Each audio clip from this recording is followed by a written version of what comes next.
Hallo allerseits und willkommen zu dieser großen Bausatzbesprechung. Dieses Mal der Jagdpanther G2 von Dragon im Maßstab 1:35. Das Modell wird später mal mein Bausatz für den ISM Buddy Build, den Hollywood Modeling und Schuf, weiß ich gar nicht, wie man das ausspricht, im Moment ins Leben rufen. Und er nennt sich Dangerous Cat. Es geht darum, verschiedene Versionen vom Panther zu bauen, eben als Group Build. Und der Jagdpanther fällt da logischerweise drunter und ich habe schon länger keinen mehr baut. Also warum nicht? Das Boxart ist auch grandios, hat mich auch sofort da inspiriert, als ich mich da umgesehen habe nach einem geeigneten Bausatz und konnte dann einfach nicht widerstehen. Ich habe auch vor, den ungefähr in so einer Tarnung zu machen. Die gefällt mir sehr gut und sowas in der Art habe ich vorher auch noch nie gemacht. Deswegen wäre das auch mal was Neues für mich. So, ihr seht, das Ganze ist zum Überquellen gefüllt. So mögt man das. Und die Gießäste sind auch sehr sauber in Folie eingepackt. Das heißt, das Beschädigungsrisiko auf dem Transport ist sehr gering. Das finde ich immer sehr gut, wenn die Hersteller da so mitdenken. Schauen wir uns zuerst mal die Bauanleitung an. Hier nochmal das Boxart in Schwarz-Weiß und ein Diagramm mit allen enthaltenen Gießästen. Die blau markierten Teile kommen nicht zur Verwendung. Ihr seht, die Restekiste freut sich. Wobei ich mich langsam auch fragen muss, ob ich so viele Teile überhaupt brauche. Ich habe da kistenweise Restteile, die ich wahrscheinlich nie verwenden werde. Aber man weiß ja nie. Dann hier noch ein paar Sicherheitshinweise, Zeichenerklärungen, eine Farbtabelle. Hier dann der Zusammenbau. Ihr seht, da kommt eine richtige Drehstabfederung rein und es ist sehr einfach, die beweglich zu bauen. Das ist natürlich dann interessant, wenn man das auf ein Diorama setzen will, weil man dann das Fahrwerk dem Gelände anpassen kann. Das ist ganz cool. Ja, auch hier Innendetails, wenn man dann durch die Lüftergitter schaut hinten am Motor, dass man da auch was sieht.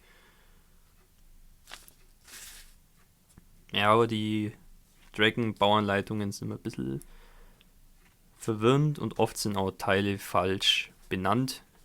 Aber das kann ich jetzt natürlich noch nicht sagen. Das sind Dinge, die erst aufkommen, wenn ich das baue, ich das dann merke. Viele haben da ein großes Problem damit. Mir geht es da eigentlich nicht so. Ich baue die auch nicht Wort für Wort nach der Bauanleitung, sondern ich gehe da immer ein bisschen Freestyle vor. Ich nehme die Bauanleitung eigentlich nur, um rauszufinden, wie die Teile heißen und auch zu sehen, welche Teile ich wohl eher brauche. Und wenn man dann noch ein bisschen Referenzmaterial zur Hand nimmt, dann zeigt sich oft, wo da die Fehler sind.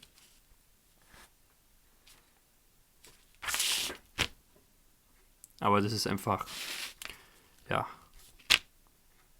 weiß auch nicht, was ich von halten soll. Ich kann natürlich einerseits verstehen, wenn da viele das Meckern anfangen bei so einer Bauanleitung.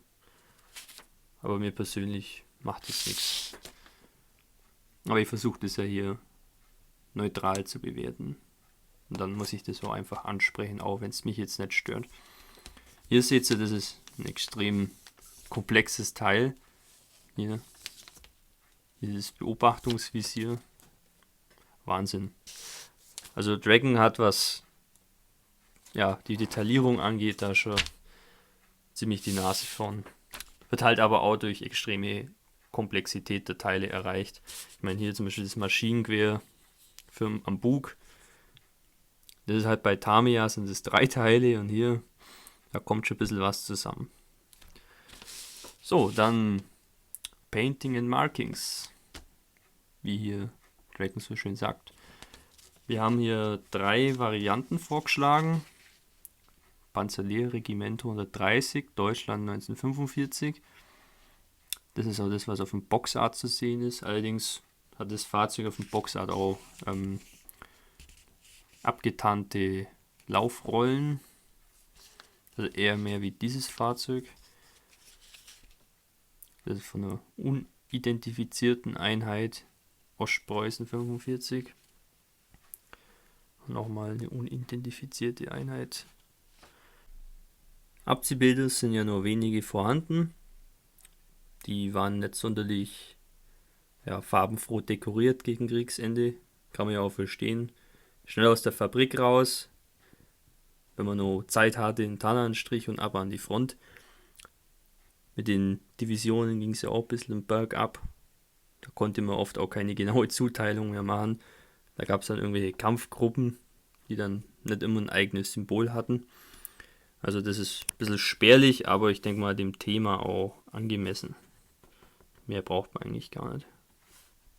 Es liegen auch ein paar Foto-Ads-Teile bei, hauptsächlich für die Lüftergitter hinten am Heck bzw. oben auf der Motorabdeckung. Das ist auf jeden Fall eine tolle Dreingabe, macht ja auch Sinn. Ich denke, das ist auch ziemlich das Einzige, was man da ergänzen müsste, wenn es nicht dabei wäre. Aber Dragon hat da schon mitgedacht und liefert das gleich mit. Das finde ich sehr löblich. Netzteile ansonsten sehr dünn ausgeführt. Das ist mir auch immer lieber wie diese dicken Platten, was es oft bei Hobbyboss oder bei Trompeter hat. So, aufgrund der großen Teileanzahl werde ich mich jetzt darauf beschränken, da noch einige Gießäste zu zeigen. Wenn ich das alles genau zeigen würde, dann wird man heute nicht mehr fertig werden. Ich bitte das zu entschuldigen. So, hier haben wir die Unterwanne. Ihr seht innen die Halterungen für die Drehstabfederung.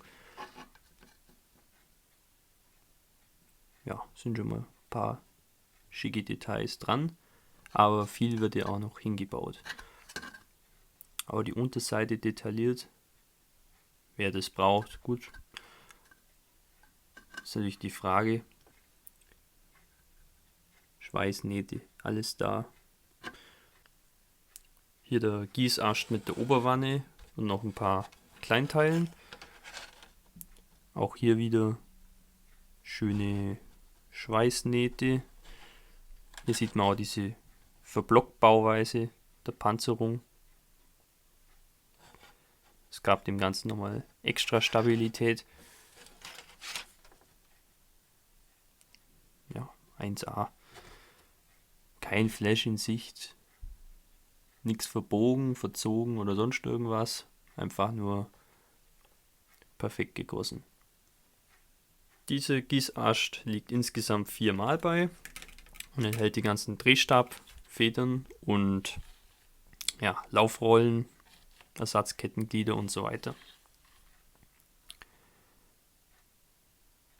Ja, also diese Anordnung mit den funktionierenden Federungen und so, das ist ziemlich interessant.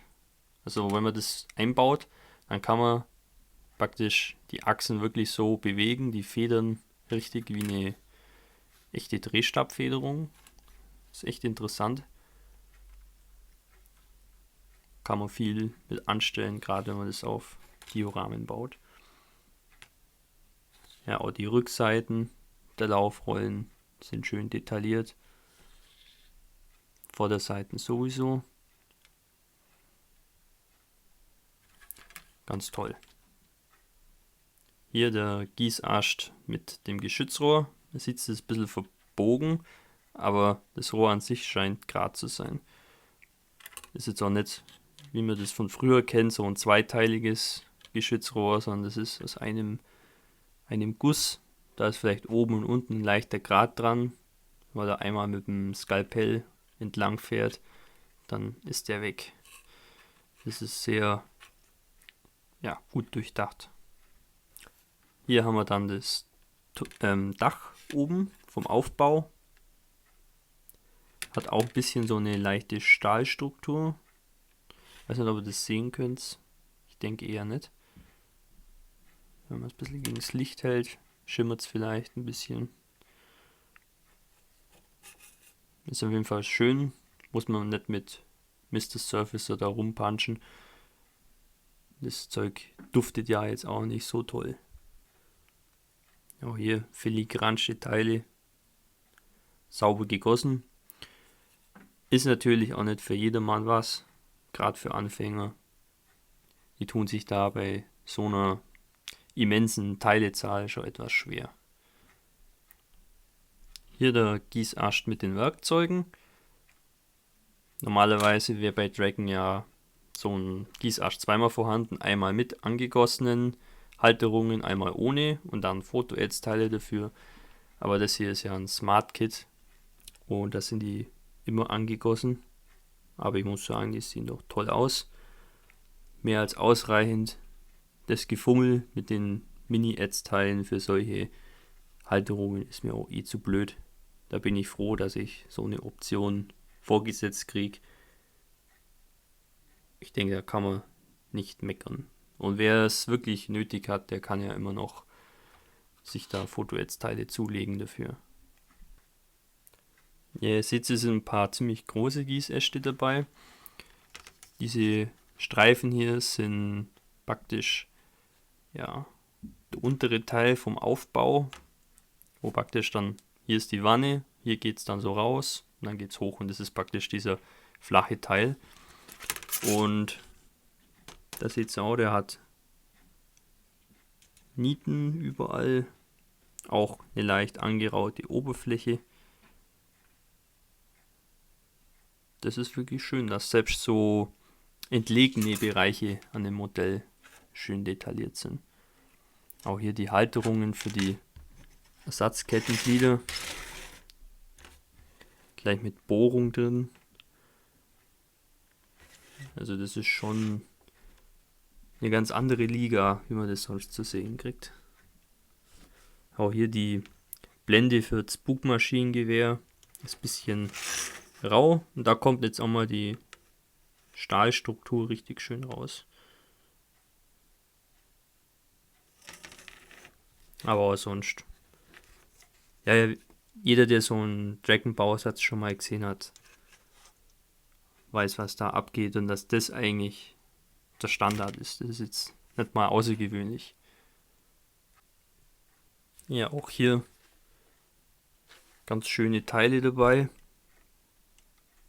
Hier hinten, wenn man dann durch die Lüftergitter schaut, dass man dann nicht ins Leere guckt, sind dann hier noch diese Kühlaggregate dabei. Hier die schöne Saugkopfblende mit 1A Stahlstruktur. Auch vorne hier die Halterung. Richtig schön. Bin da immer wieder beeindruckt beim Jagdpanther, wie groß da diese Bolzen sind, die dieses Gussteil da festgehalten haben.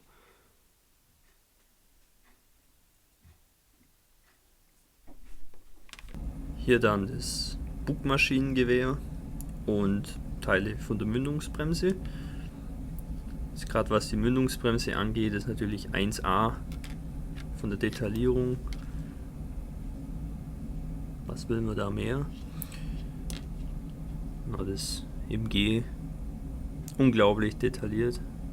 Ich denke mal, mehr als eigentlich nötig wäre wahrscheinlich. Die Ketten liegen als DS-Ketten bei. Ich muss sagen, früher hatte ich da einen ziemlichen Hass auf die Dinger. Aber mittlerweile mag ich die eigentlich ziemlich gern. Jetzt gerade hier mit dem beweglichen Fahrwerk ist es natürlich total bequem, weil man das dann hinterher noch anpassen kann. Und die Detaillierung ist doch eigentlich auch sehr schön. Gerade ist die Führungsszene, ja, die sind durchbrochen.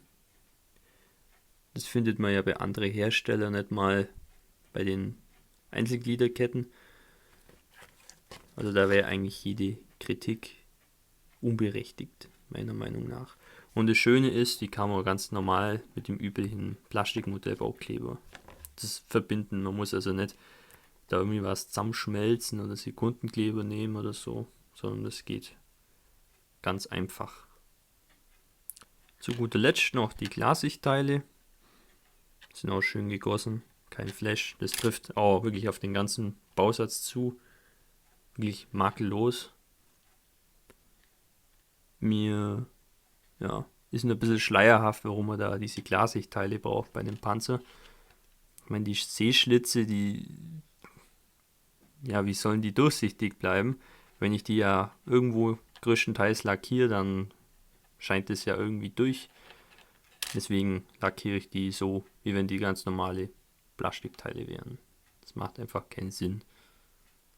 Also ihr habt es gesehen, der Bausatz ist ziemlich umfassend und mächtig. Sehr viele Bauteile sind da enthalten.